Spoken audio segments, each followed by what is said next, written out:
runtii waa nasiib daro kulankaas oo dadka Soomaaliyeed muddo badan ay sugayeen iyo dadka jecel samaha dadka Soomaaliyeed in uu qoraalka noocaas oo soo baxo waxaas la yaab leh maanta oo dhan waa shiraynay dhowr maalmood horena waa shiraynay waxaase caddaatay in qoraalka iyo video ay dawladda sii daysay uu ahaa wax hore u diyaarsanaa marka waxaa cad dawladdu inaysan rabin looga wada hadlayo sidii dalka doorasho loo wada dhan yahay loo qaban lahaa marka nasiib darradaas inay dadka Soomaaliyeed ogaadaan weeye wasiirka maanta hadlay dabcan wuxuu nala joogay maanta dharka hadda uu ku qabtay codka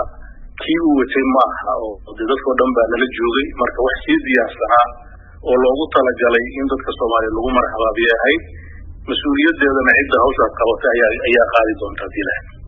muxuu ahaa madaxweyne waxyaabihii ugu dambeeyay ee aad ka wada hadlayseen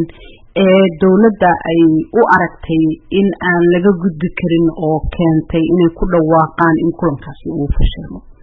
muddadii hadda dhowrka beri ahayd oo wada hadalladu ay socdeen waxaa ugu muhiimsanaa oo laga hadlayay sidii shir loo dhan yahay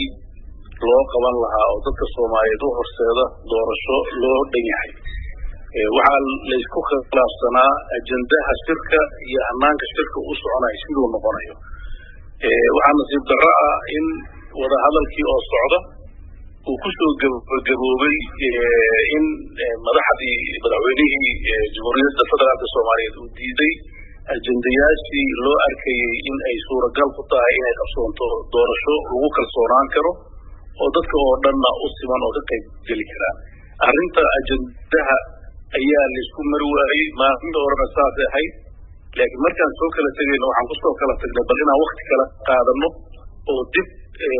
loo fakaro ama la tashi cidda u baahan weliba isagu uu codsaday inuu la tashi soo samaynayo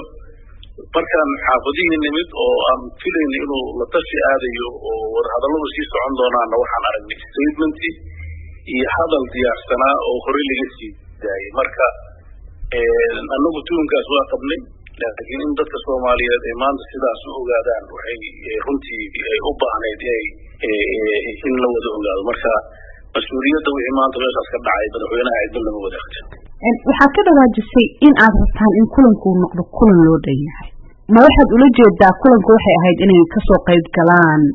midowga musharaxiinta xubno kamid ah sida xogo hoosena aanu ku helayno in la ballaariyo gubasha in aad rabteen ayaa la sheegaya marka ma kaasaa kan la isku mari waayay runtii annaga waxaan soo jeedinay furitaanka shirka ama submitka maalinta la furayo inay kasoo qayb galaan beesha caalamka ururada bulshada madaxda dawladda maaragtay baarlamaanka labadiisa aqal iyo madaxdii hore ee Soomaaliya madaxweynayaashii hore kulankaas uu noqdo kulan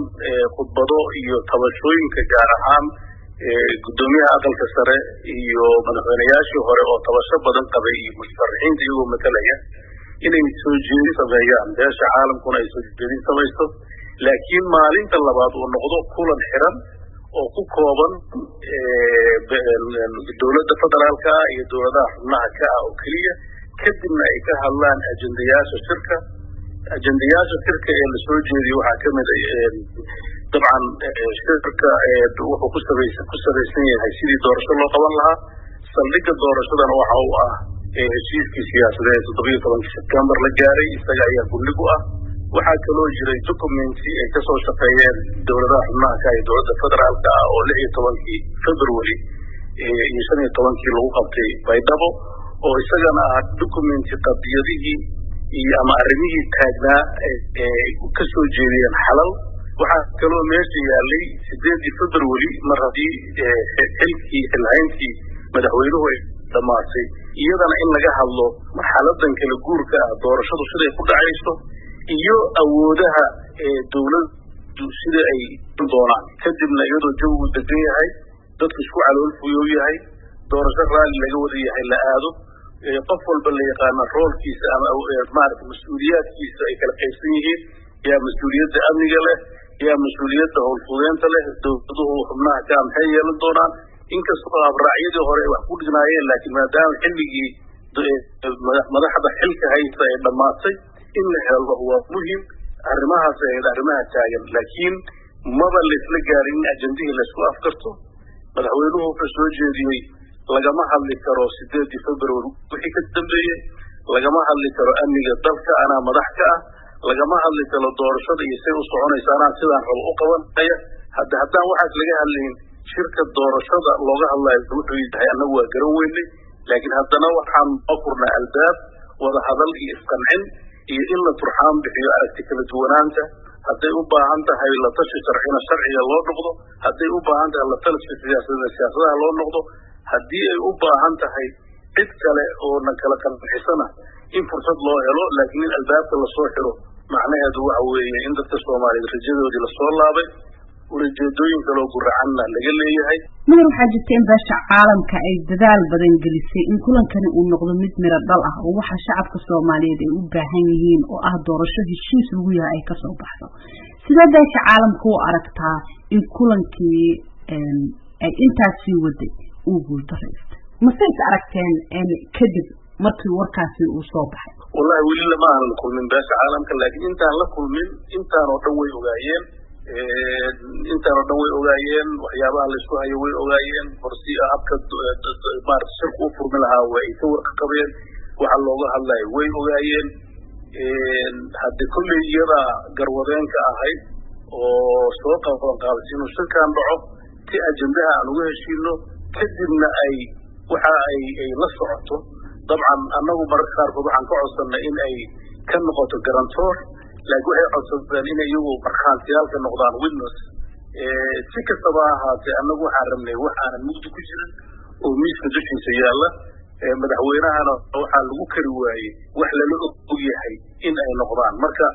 waxa aan lala ogeyn sababta u doonaya waxa weeye markii aan ka soo tagnay annagu iyo joogno oo nool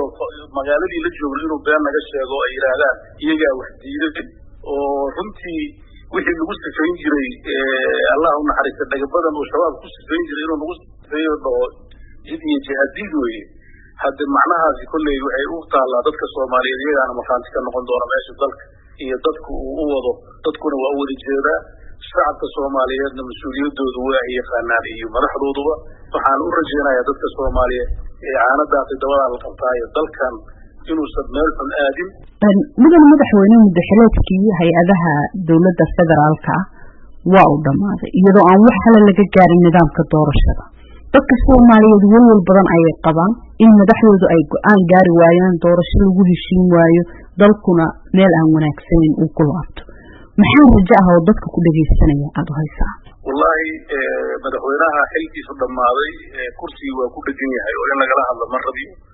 laakiin annaga halka waxaan u aragnaa wada hadal in lagu dayo in loo caqli celiyo in sharciga la xasuusiyo in dalka inuu sharci ku yimid loo sheego sharcigana uu ilaaliyo intaas anigu arkaa waayo wada kaleeto oo dadka Soomaaliyeed maanta u furan ma leh wada xoog uma furna wada qalalaas uma furna wada nabadgelyo darro uma furna maxaa yeelay dalkeedu waa dal jilicsan wadada u furan waxa weeye in lala hadlo loo caqli celiyo cid kastoo